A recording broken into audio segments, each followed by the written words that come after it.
You have been doing this for longer than memory allows.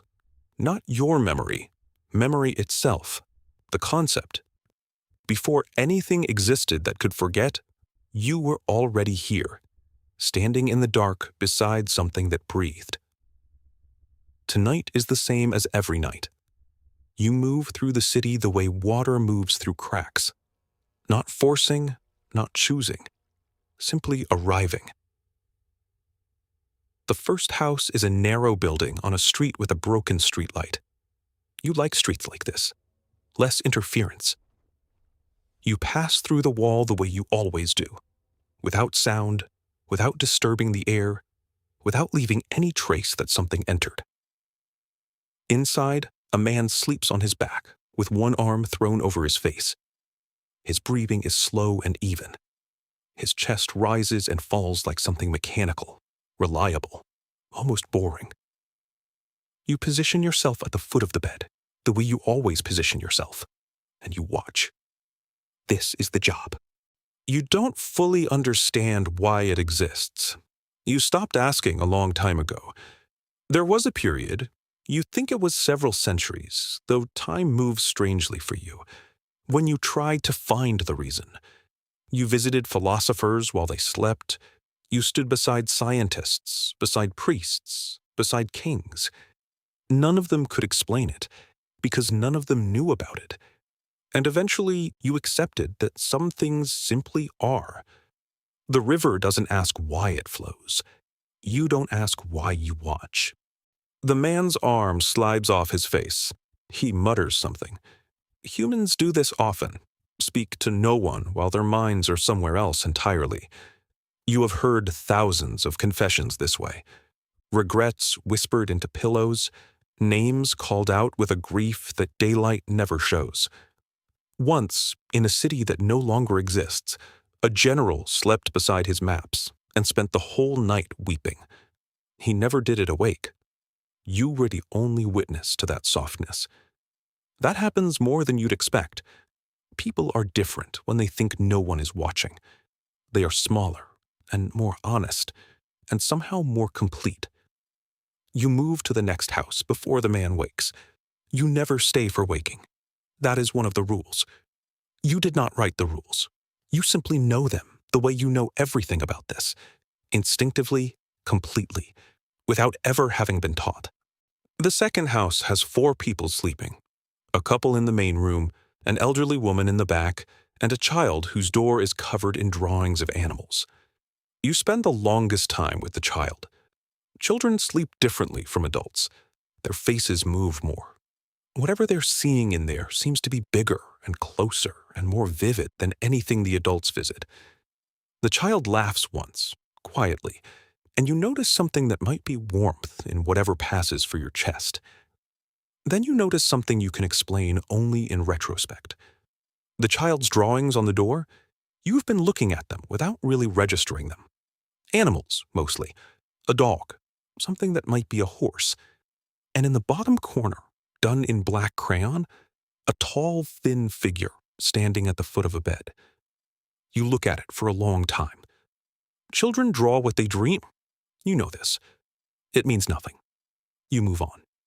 The third house is an apartment on the 14th floor. A woman sleeps alone with the window open, despite the cold. You find her position odd. She is sitting upright, back against the headboard, as if she fell asleep while waiting for something. Her hands are folded in her lap.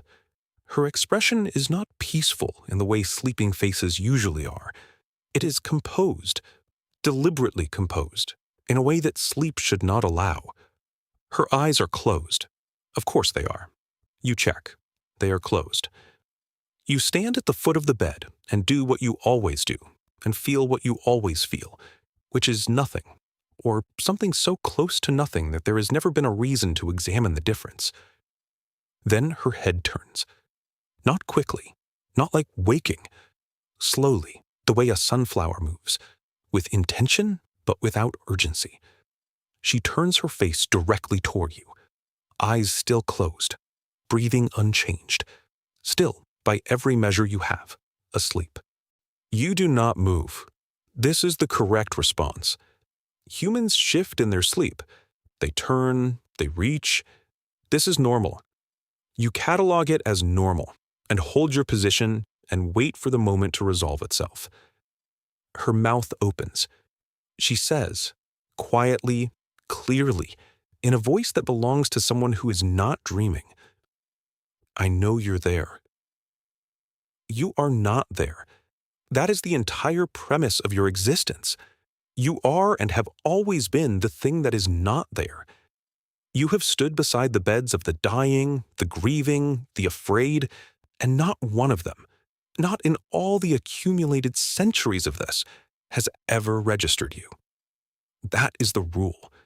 That is the first rule, the most fundamental rule, the rule beneath all other rules. You step backward, which you have not done in longer than you can calculate.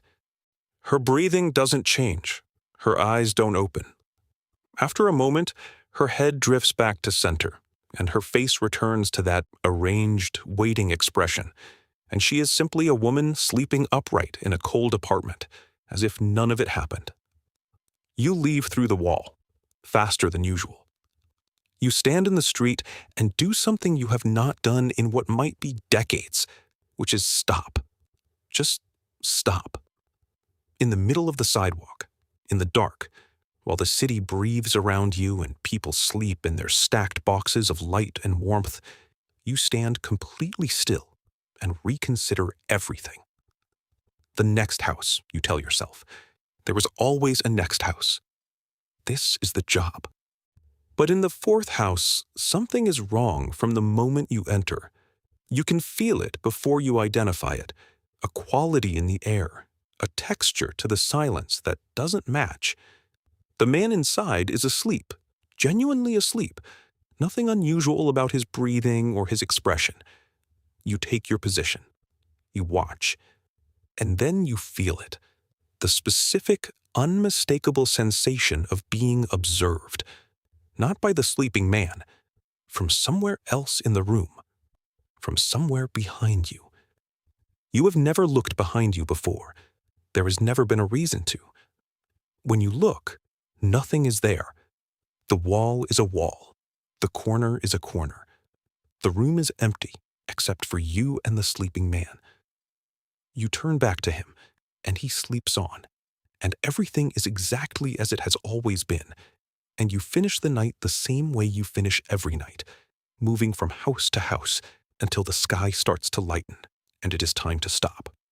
But you keep thinking about the corner, the specific quality of that attention, how it felt the way you imagine you feel to the humans who occasionally, rarely, impossibly, seem to sense something at the foot of their beds, a presence that isn't there, a weight in the dark, a certainty that something is watching.